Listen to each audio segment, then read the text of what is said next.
কি গো, আমার ছেলে তো কথা বলছে না। এখনো ঘুমোচ্ছে। এখন তো সবটাই নর্মালের দিকে। এক্ষুনি তো ডাক্তারবাবুর সঙ্গে কথা বললাম, তুমি দেখলে না? একবার মা বলে যদি আমায় ডাকতো, তাহলে তো বুঝতাম আমার ছেলেটা ভালো আছে।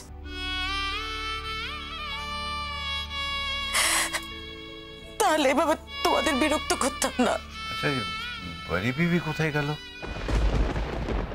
একটা ওষুধের ব্যাপারে ডাক্তারের সাথে কথা বলতে গেছি। কিছু বোধহয় চেঞ্জ হবে ওষুধে, ওই ডাক্তারবাবুই নিয়ে গেলেন।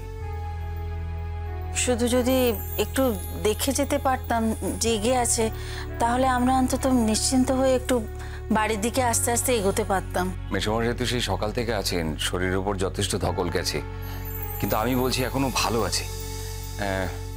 আপনি যদি মনে করেন, মানে দাদা আপনাকে বলছি, যদি মনে করেন তাহলে ওদের নিয়ে এগোতে পারেন। আর একটু দেখে তবে যাই। হ্যাঁ,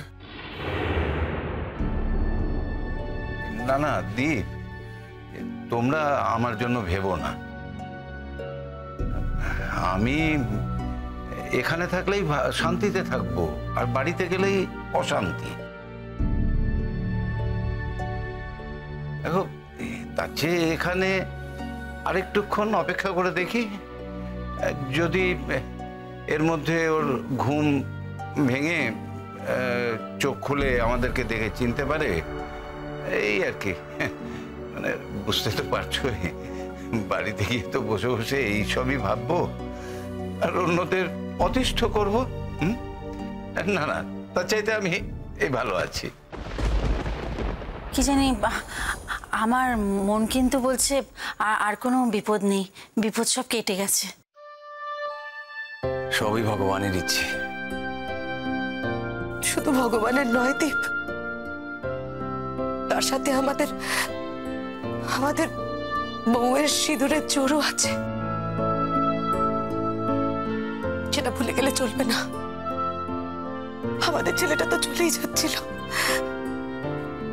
যাকে বলে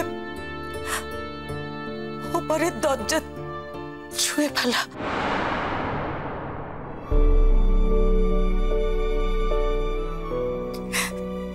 সেখান থেকে আমার ডোটোটা ফিরে এসেছে গো। হ্যাঁ, এবং এও সত্যি যে